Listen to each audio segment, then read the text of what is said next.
Welcome to another episode of the Part 145 ESA training from Phoenix Way Academy. Hi, I'm Sarah. Hi, and I'm Sam. Well, in this section, we will cover 145.A.37 Airworthiness Review Staff. Okay, let's unpack this. Why is the topic of airworthiness review staff so crucial in the aviation world? I mean, these people play a pretty fundamental role, right? Ensuring aircraft are safe, compliant. Absolutely, it's fundamental. So this deep dive is really about understanding who these staff are, what they need to know, and, importantly, how they actually get authorized to perform such vital checks. Yeah, and what's fascinating here, I think, is that we're looking at the very bedrock of continuing airworthiness.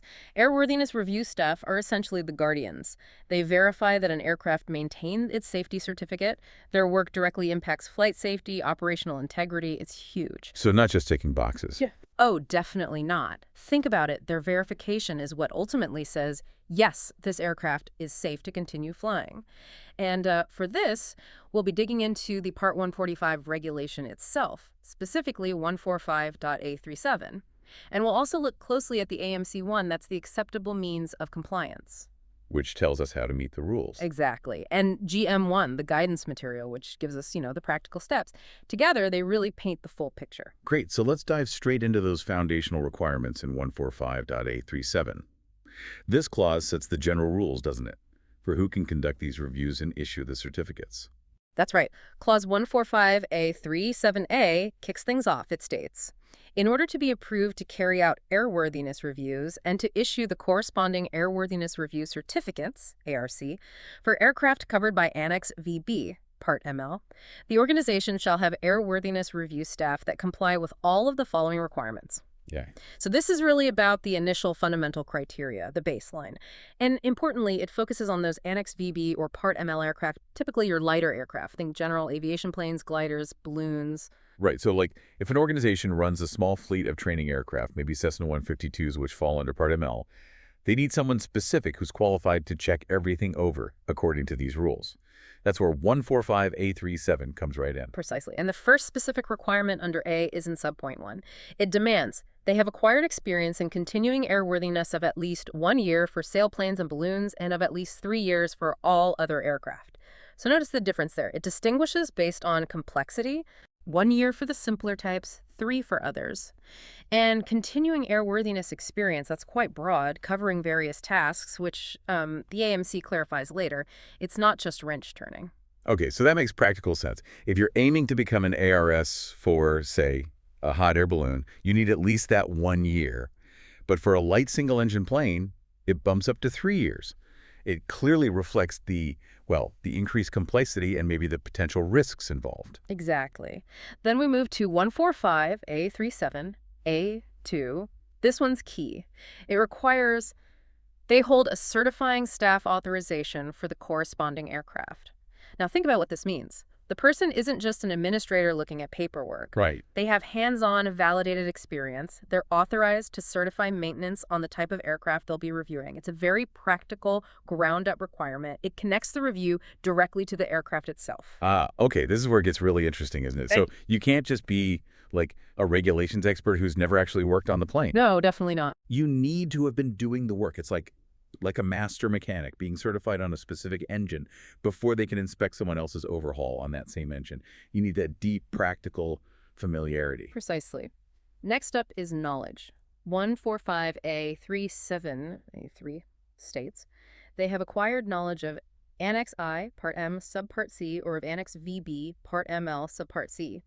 This ensures the ARS understands the whole regulatory framework for continuing airworthiness management. Subpart C, in both Part M and Part ML, deals with the nitty-gritty managing defects, ADs, unscheduled checks, the whole life cycle management. Okay, so this isn't just about the fixing things part. It's about understanding the rules of keeping an aircraft airworthy throughout its entire life. Like a building inspector needing to know the building codes inside out, not just how to lay bricks. They need the why behind it all. That's a great analogy. And finally, for the initial qualifications, 145A.37 for ads. They have acquired knowledge of the procedures of the maintenance organization relevant to the airworthiness review and issue of the airworthiness review certificate. What's fascinating here is it goes beyond the general EASA regulations. The ARS must also be intimately familiar with the specific internal procedures of their own organization for doing these reviews. Oh, okay. This ensures consistency and, crucially, adherence to their approved maintenance organization exposition, the MOE. Right, because every organization has its own approved way of doing things, doesn't it? Yeah. Even within the main rules. Yeah. Their own checklists, their own paperwork flow. Exactly. So this makes sure the ARS is following the exact approved steps for their specific company, not just some generic guideline. It keeps everything standardized and auditable within that organization. Okay, so let's recap 145.A.37 quickly. To even get in the door as a potential airworthiness review staff member, you need the right experience, 1 or 3 years depending on the aircraft. You need a certifying staff authorization for that aircraft type. You need solid knowledge of the overall rules, Part M or Part ML Subpart C. And you absolutely need to know your own organization's specific procedures inside out. That's the baseline. That's the baseline, yes. But meeting those isn't the end of the story. Clause 145A.37b introduces the practical assessment. It says, before the organization issues an airworthiness review authorization to a candidate, that person shall perform an airworthiness review under the supervision of the competent authority or under the supervision of a person that is already authorized as airworthiness review staff by the organization. And crucially, if this airworthiness review under supervision is satisfactory, the competent authority shall formally accept that person to become airworthiness review staff. Ah, okay, the practical test. Exactly. It's not enough to just know stuff. You have to show you can do it. Perform a review under supervision, and notice while the supervision might be done by the organization. The formal acceptance comes from the competent authority, like EASA or the national authority. They have the final say based on that supervised review. Got it. It's like a driving test, really. You can study the highway code all you want, but you still need an examiner to watch you drive and give you the final okay before you get your license. A very good parallel. And then there's the ongoing part. 145.A37C adds, the organization shall ensure that the airworthiness review staff can demonstrate appropriate recent continuing airworthiness experience. So, once you're authorized, how do you stay current? This demands ongoing experience. It's not a one-and-done qualification. You need to keep demonstrating you're still involved, still competent. It prevents skill fade. Right, like pretty much any professional certification, really. You can't just get it and then forget about it for 10 years. You need continuing professional development. You need to keep doing the work to prove you're still sharp. Precisely. So, summing up 145.A37 as a whole, it lays out the initial qualifications, experience, authorization, knowledge. It mandates that critical supervised practical assessment with formal acceptance by the authority. And it requires ongoing recent experience to maintain validity. It really sets the stage for these critical personnel. Okay, that clarifies the main rule. Now, you mentioned the AMC provides more detail. Let's turn to AMC1 for 145.A37. This acceptable means of compliance should give us more practical detail on meeting these requirements, right? Especially on experience and keeping that authorization valid. Exactly. AMC1 145A37A dives straight into defining that experience in continuing airworthiness we saw in the main rule, 145.A37A. It clarifies it refers to any appropriate combination of experience and tasks related to aircraft maintenance and/or continuing airworthiness management and a surveillance of such tasks. Right. So see how broad that is. Yeah, it's not just hands-on maintenance. No, it could be managing those activities, planning maintenance, ensuring compliance, or even auditing or overseeing those tasks. This flexibility is important. It allows people with diverse yet relevant backgrounds to potentially qualify. It recognizes different angles of understanding. Okay, so it could be someone who was working on the shop floor for years. Or it might be someone who managed the maintenance, planning, and compliance side of things for a fleet. Or maybe even someone involved in quality assurance or auditing those processes. It's about getting that holistic view of an aircraft's life from different perspective. That's the idea. Then AMC1 145A37B gets very specific about maintaining validity, connecting back to that appropriate recent experience in 145A37C. It says, in order to keep the validity of the Airworthiness Review Staff authorization, the Airworthiness Review Staff should have either. And it gives two options. One, been involved in continuing airworthiness management activities for at least 6 months in every 2-year period. Or two, conducted at least one airworthiness review in the last 1 2-month period. Ah, okay. So clear pathways to stay current. 6 months of management activity within 2 years or perform at least one review per year. Right. This is really practical for organizations and staff.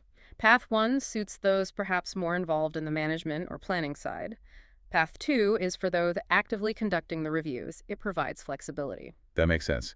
So imagine an ARS.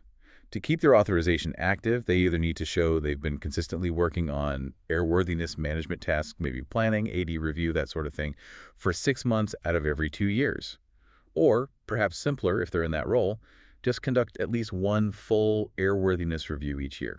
Keeps them in the game, so to speak. Exactly. And what if they let it lapse? AMC1 145.A.37 covers restoring validity, it states. In order to restore the validity of the authorization, the Airworthiness Review Staff should conduct at a satisfactory level an airworthiness review under the supervision of the competent authority, or, if accepted by the competent authority, under the supervision of another currently authorized Airworthiness Review Staff of the organization concerned in accordance with an approved procedure. So if your authorization expires, you essentially have to go back through a supervised assessment. Like the initial one almost. Very similar. You need to perform a review, supervised, and it has to be satisfactory. And notice the phrasing, if accepted by the competent authority. Supervision can be internal, but the authority often still plays a role or needs to accept the process.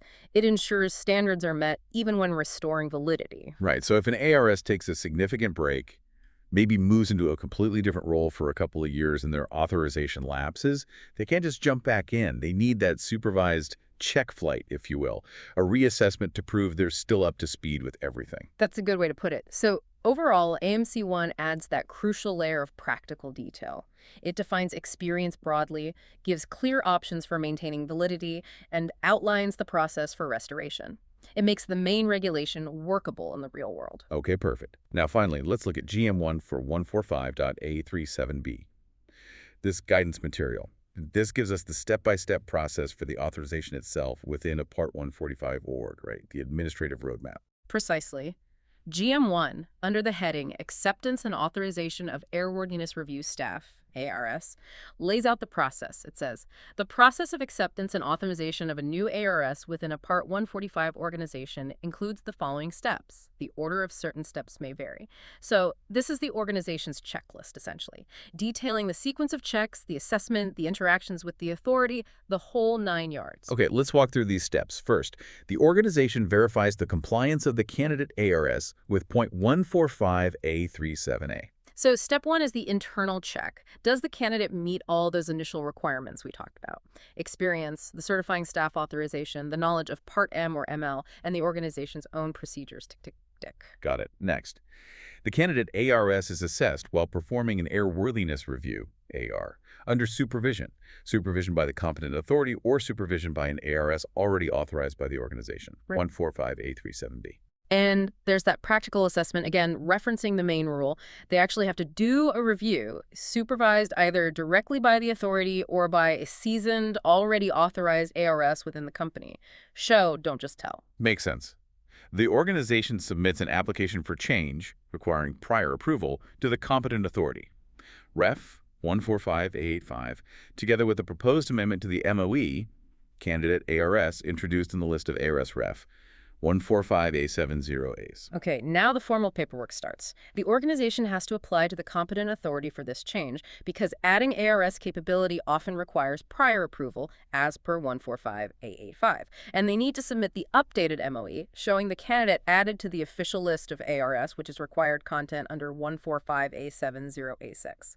So lots of references, lots of admin, but necessary. Absolutely necessary. Following that, based on the results of the AR and its supervision, the competent authority accepts the candidate, regardless of whether the supervision was done by the competent authority or by the organization.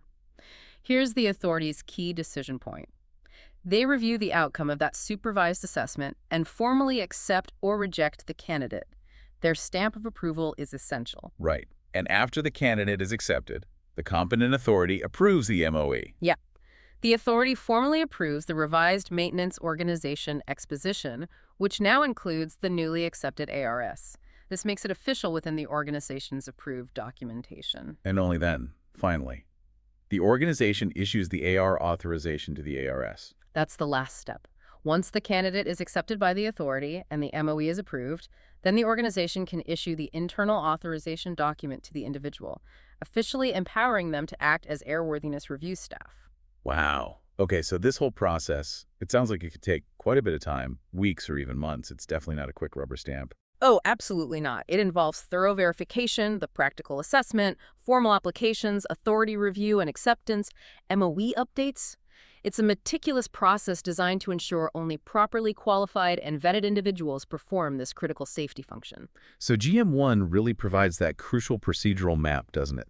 Detailing exactly how an organization navigates the system to get a new ARS accepted and authorized, ensuring everything is documented, compliant, and traceable. That's exactly what it does. It connects all the pieces, the rules, the compliance methods, and the actual administrative steps. So we've really covered a lot here. A deep dive into 145.A.37, the core rules, then AMC1 showing how to comply, and GM1 detailing the authorization process.